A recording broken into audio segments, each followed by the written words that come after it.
Здравейте, скъпи съотечественици!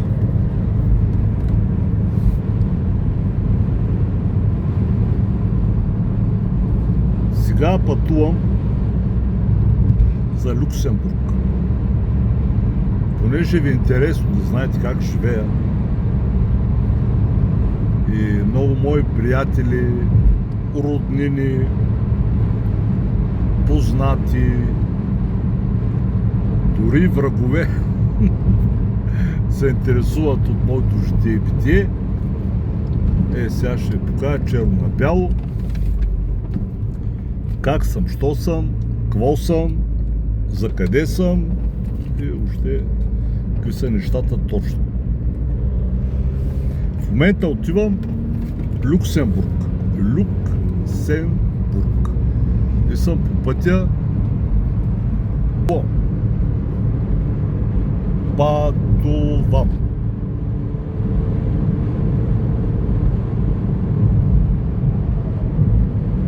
Така. Нарочно съм взел, скъпи съотечественици, най-голямата таратайка с най-хубавите тайници. Сам съм, вижте, няма други, сам съм. Метнал съм се на едно дръвче, аз те викам на таратайката, дървета. И отивам да шанаджиствам. Шанаджия. Аз съм бесния шанаджия. Тъй като гледам шабрамчета 80 годишна възраст, сега съм на 60, нали подкарах 60 години, до 80 години шабрамча.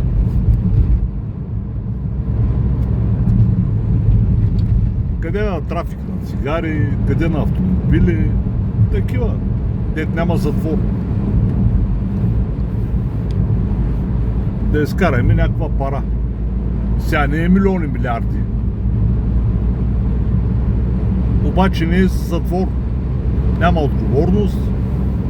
Като ме хванат, най-много да ми конфискуват таратайката, цигарите и таратайката, естествено. Някой път ги конфискуват, някой път не ги конфискуват. Сега съм се подготвил за най-лошото. Ако я конфискуват таратайката, деца вика, с кеф ще им я дам. Да се радват. И те не ме спират полицията. Сега някои хора си мислят, че трафика на цигари го контролира полицията. Във Франция, в Люксембург, в Германия. Това се контролира от пътуваща долана. Или да са по-точен митници. Има едни митнически микробуси, автомобили, дори и мотори, които имат техника да проверяват такива. Вкарват едни маркучи между седалките, в кухини, такива с компютри, дето виждат каквото око.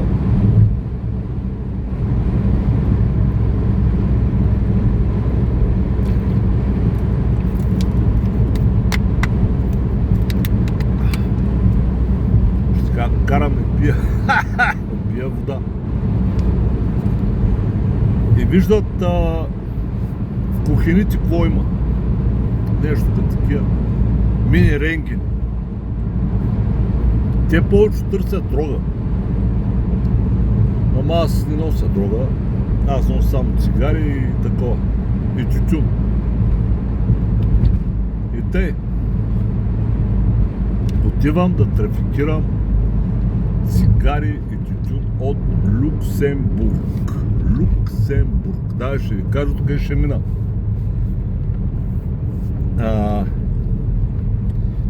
Ще вляза през направо Франция, Люксембург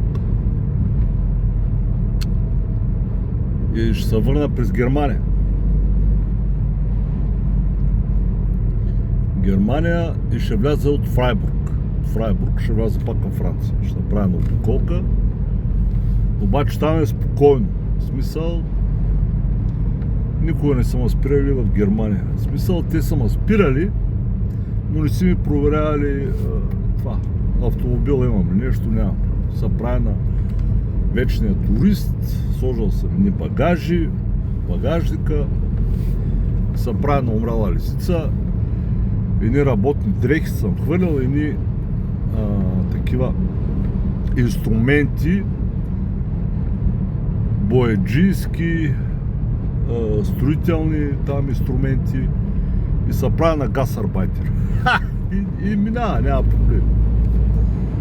Къде отиваш да работя? Къде е там? Добре, няма. Я да видим. Документи. Дай такъв документ. Дай онакъв, ай довижда. Като видят колата е стръпнала, аз съм правя на умрала лисица. Няма никакъв проблем.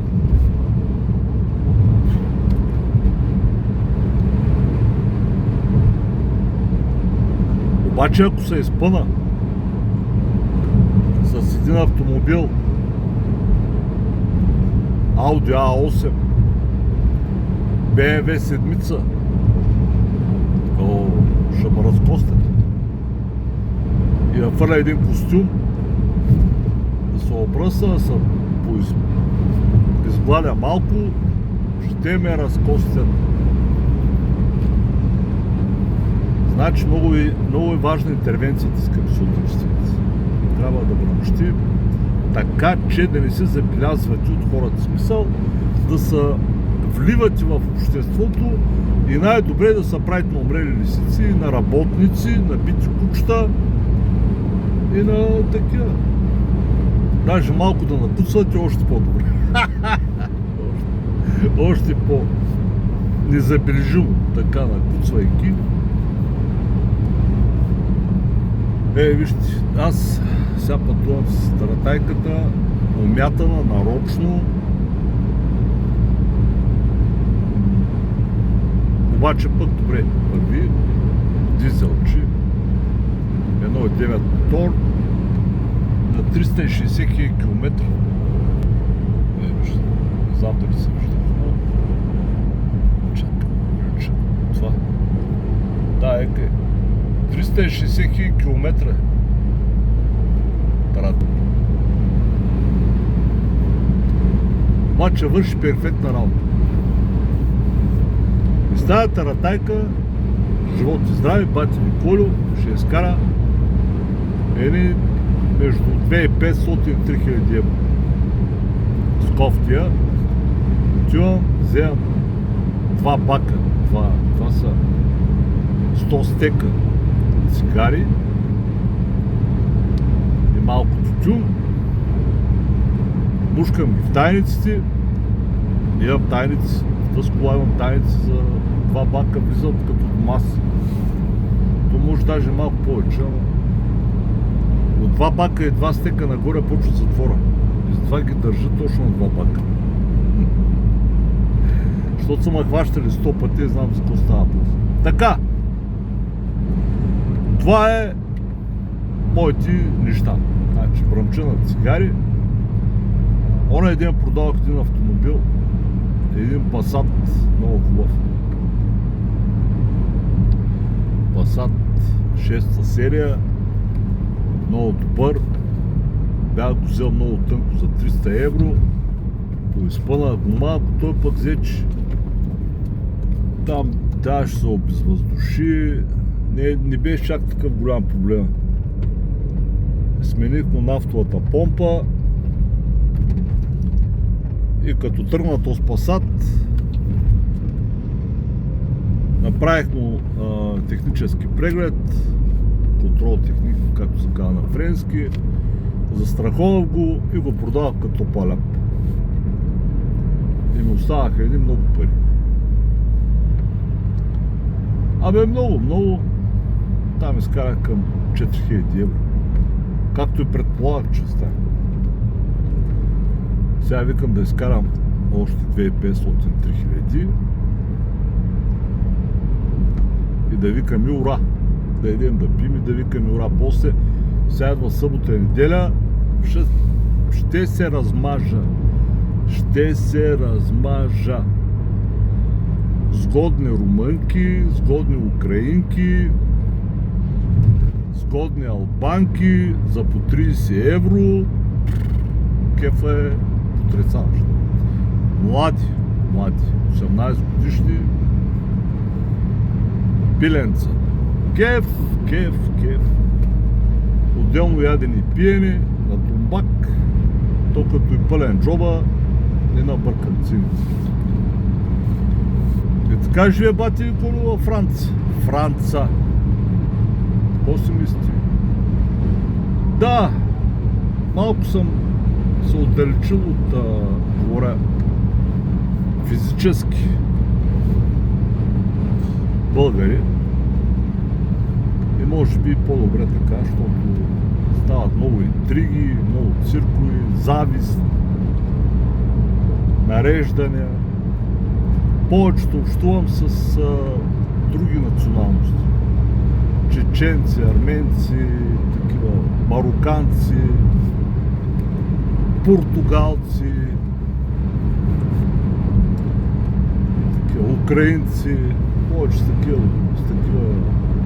общество. И там няма проблем. Те не ми завиждат, аз не им се бъркам. Въобще нямаме такива пресечни точки, където да се скараме. Така основа сме ха-ха-ха, хи-хи-хи, какво става брат, нещо да помогне, нещо такова. Те ма викат също. Като има нещо, ма викат. Звънят ме, свободен ли си? Да. Дай тук да свършим на нещо, аз стоям, няма проблем. Дай да закараме един кой си, къде си, отивам. Дай да вземем там. Той да свършим. Естествено, на мен ако ми трябва нещо, им звъня, макар че аз гледам по-рядко да притеснявам хората, аз сам се оправя. И сега като пораснат децата, той един е вече почти мъж, като се вика, 13 години носи 43 номер обувки. Или е мислим, тук във Франция. Като отрасят и другите двама, ще бъде бати бригадата. Малко ще ги уча на тарикатлъци, защото да е по-лесно. Да се чуят като мене откъде как, що като бях малък на времето. Ами да знаят това. Сега, относно ситуацията в България. Моето мнение е какво? Пълен тъшак е тая държава, скъпи съотечественици. България. Ужас. Както съм казал винаги, 20% живеят що горе и си мислят, че са добре. 80% са на ръба да се самоубият, да влязат в затвора, глад, мизерия, чудят се откъде, как, що, ужас. Управляват ни, управляват ви, защото мен не ме управляват, едни цигани. Направо ви го казвам. Няма нищо общо с етноси. Това циганин е общо понятие. От 1989 година до сега управляват само единствено цигани. Като почнете от Иван Костов да стигнете до Бойко Борисов. С изключение на един украински ляв татуар, знаете кой е, Станишев, направо ще ви кажа. Всичко друго е сиганин до сиганин. Всичко. Менталитетът им е такъв, действията им са такива, всичко им е такова. Как беше то? Българин на циганин не става, ама за 2 лева къв циганин става. За 2 лева българин на къв циганин става, просто ви бедна фантазия. Скъпи съотечественици. Тъй, че там управия няма в тази държава. Няма и да има. Нямало е, няма и да има. Това е територия, която някой, ако иска да, как да кажа, да живее като индианец, да върви там.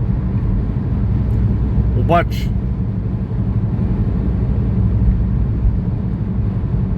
трябва да помисли, че децата му могат да им се случи нещо и то ще им се случи неизбежно. Значи, говоря за масата. 80%, които не са в администрация, които не са приближени до големите сигани, управляващи, които нямат два по един, там сте на гилотината. Днеска ще я пуснат, утре ще я пуснат, не се знае кога ще я пуснат, гилотината и ще го отсекат главата. И тези, които са върнати там в България, да знаете, първо, децата ви ще заминат колба. Защото ги дебнат тежки, вулгарни, дърти педофили. Първо. Момичета ще ви направят проститутки с кофтия. Ще пратят при тях приятелки да ги забавляват, хихи. Ще им набутат наркотици, да ги замаят, че ги напият, че ги излъжат, че покажат пари, ще ги завъртят, те си имат схеми. И края на преданието. Ще ги бият, ще ги плашат, ще ги изнасилят задължително. И малките ви дъщерички, на които ви се радват, там внучки, сестри, ще ги омърсят и ще стават проститутки от 12 годишна възраст. Това ви го гарантирам с двете ръце. И края на предаването. Дейте, чакате род, семейства, продължение на рода, всичко свършва. Няма значение какъв етнос сте. Няма никакво значение. Говоря поголовно за всичките 80%, които са под вода, които едва връзват двата края. 80%. Те може да са и повече. Може да са 90%, ама аз слагам грубо, защото в другите 20% влизат военни, полиция, администрация,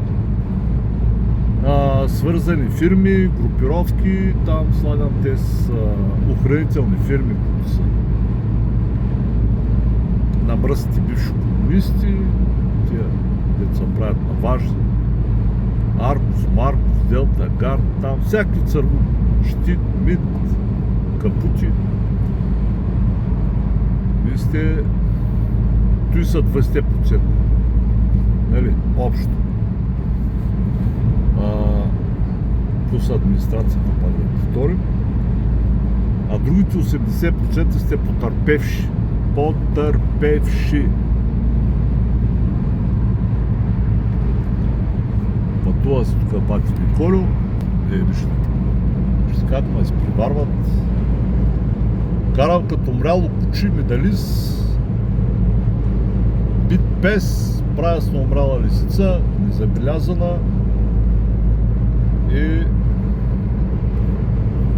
така. Сега като вляза в Люксембург, направо отивам на киоск, едно магазинче, имам там един мой човек, албанец, който се разбира много добре, отделил ми 2 картона цигари, няколко килограма тютюн. Има един гараж, където ми го дава да вляза за 1 час, да се нареде нещата тайно, да ма види никъде. И съм пич, излизам си и заминавам за Германия, оттам се прибирам в Франция и започва лудата продажба, мисля, че в понеделник.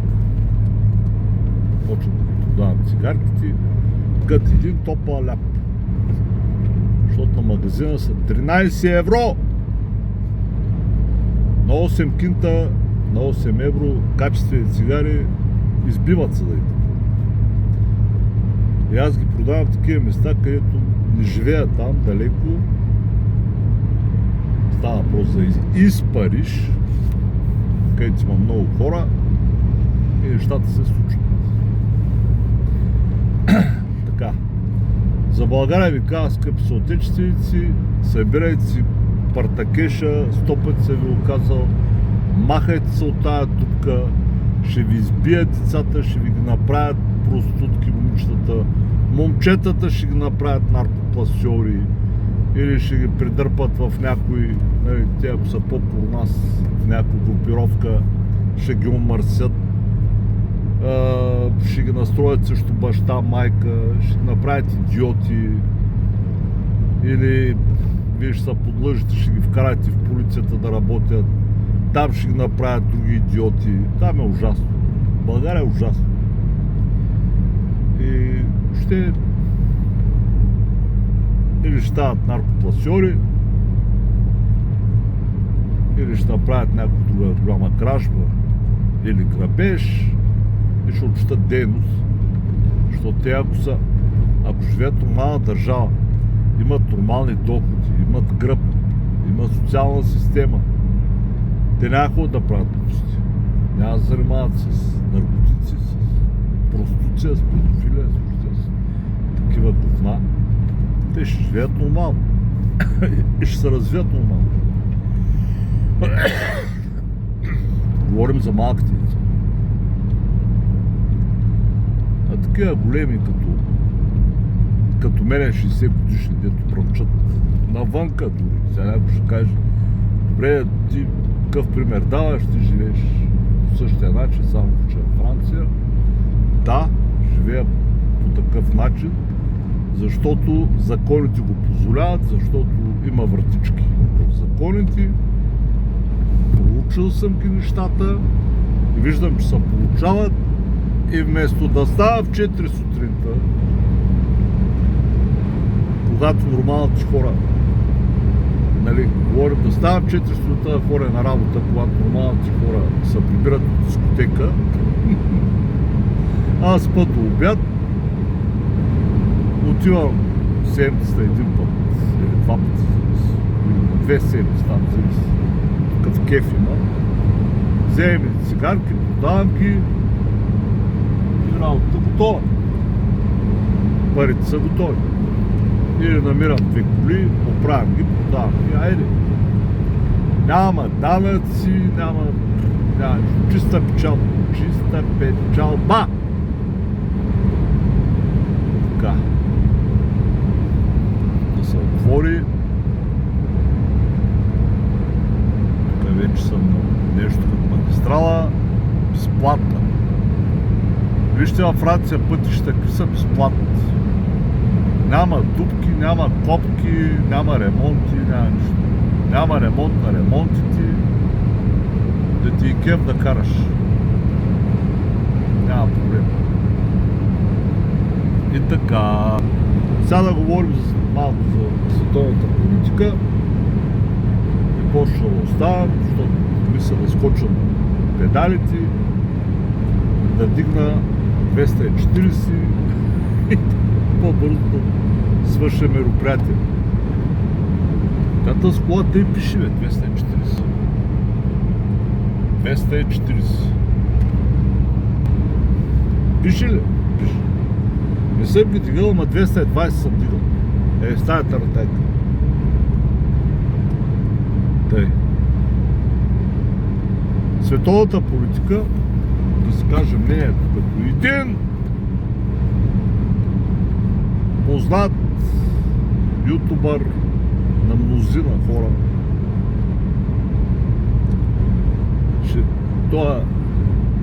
Капутин щял да ходи в Будапеща, в Унгария, да се среща с бай Тръмп. Пълна пародия. Пълна пародия. 2 старчета умрели, ще се прекават глупости, докато умират невинни хора. За мен това. Единият е страхлив, другия е нагъл. Ужас. Тръмп е страхливец. Путин е наглец. Кой ще се разбира толкова, кой ще се приказва, пълен тъшак. Аз ако бях шеф на Европейския съюз, шеф на НАТО, до сега Украина, до сега войната в Украина да е приключила много отдавна. Много отдавна. Въобще нямаше да кара двойниците, тройниците на Путин, защото той има двойници, тройници, да ги праща наляво надясно между себе си, а въобще то си е жив, защото аз си мисля, че ще е жив. И че тези двойници, тройници играят някакви роли, но това е друга тема. До сега се приключила войната много бързо. Изпъвам ги, сини ракети, Москва е дигнала във въздуха, тия съветските гадови, комунистите,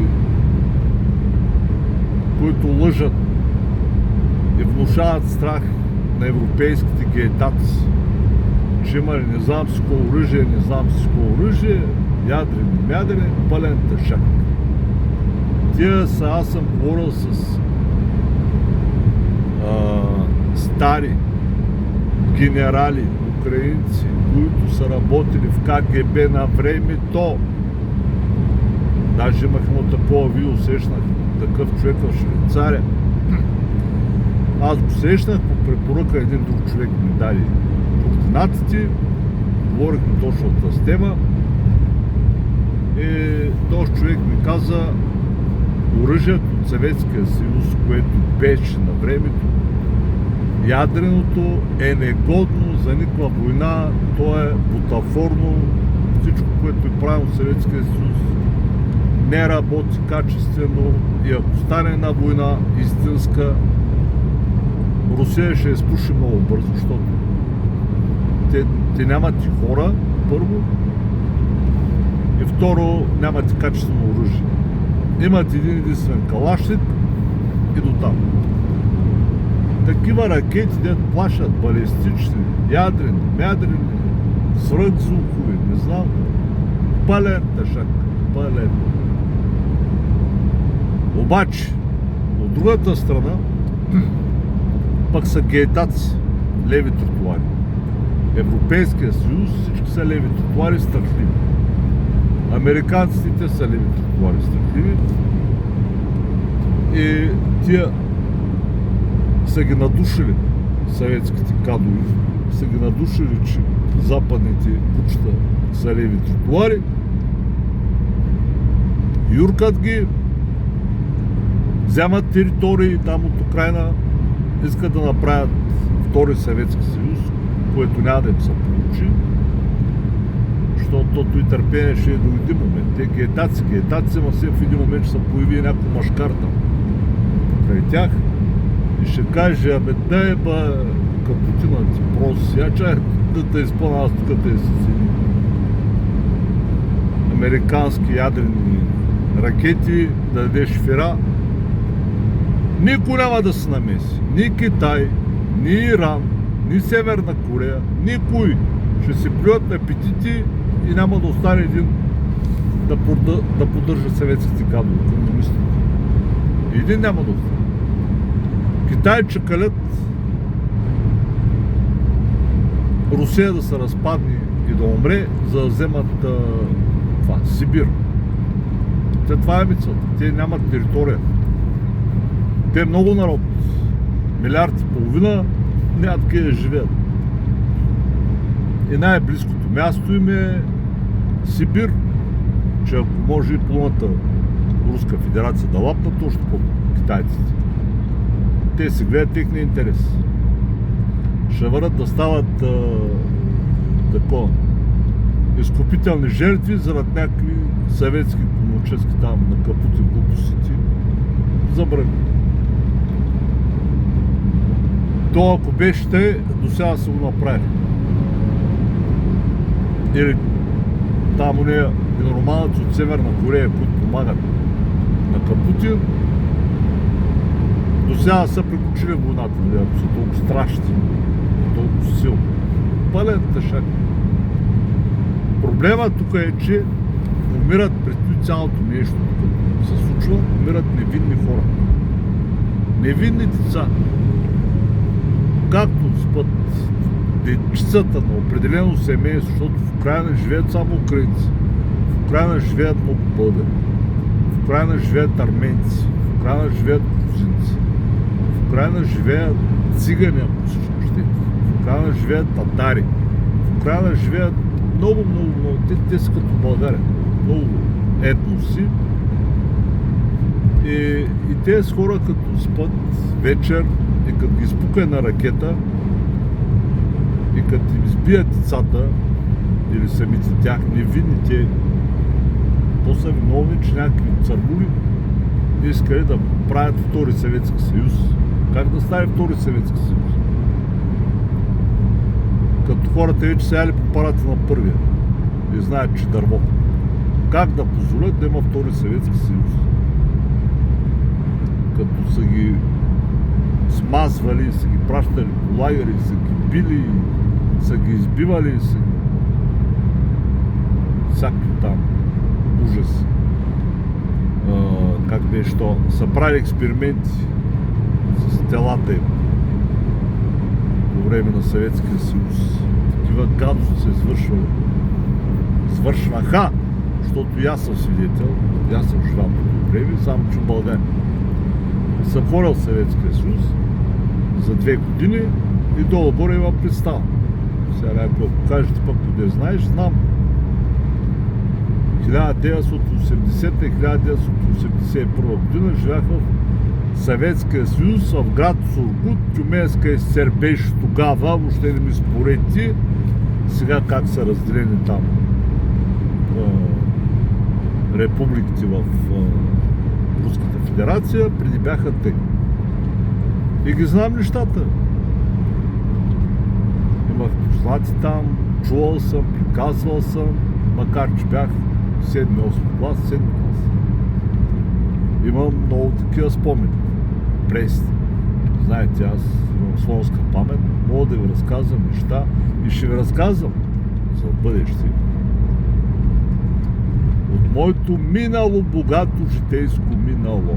А сега ме виждате моята таратайка на път за Люксембург. Бати Колю, хитрия стар сив вълк. Вук. Стария хитър сив вук отива да контрабандира цигарки и се е предрешил на умрала лисица на работници, червени потници и така. Еми като го позволява закона, какъв е проблем? Мафа в България ужас. 10 години затвор. България на един мой, той ме познава много добре, сега му казвам името, за 10 стека цигари му даваха 3 години затвор. За вас лъжа, за мен е истина, че ходи лежа като поп. Може и той да ме гледа. За 10 стека цигари.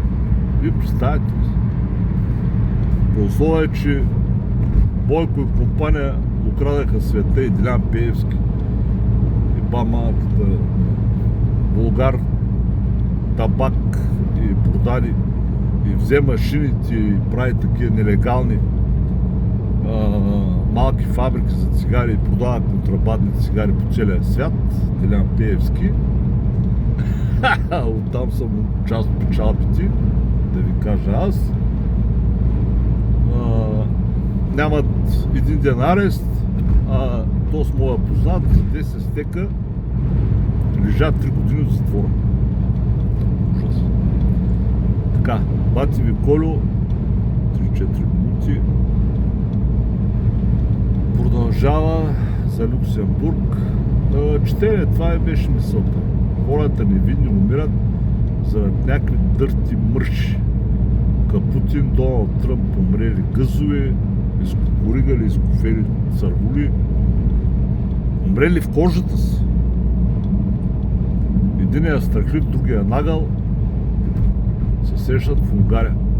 А за мен лично Унгария трябва да бъде изгонена от Европейския съюз, или то с Орбан трябва да бъде свален и на негово място да назначат някой друг президент по-унгарски, по-истински, който мисли за народа си. С тази политика, съветската, комунистическата, Унгария не е виждам да цъфне, да завърши. Унгария ще стане като България. Допотопна дупка на мръсни комунистически свине. Така, скъпи съотечественици, погледайте още малко. Ландшафт. Тук карам на път за... сега ще изпреваря Тюренде. На път за Люксембург. За цигарките хубави, ароматни. Да пушат хората и да викат това.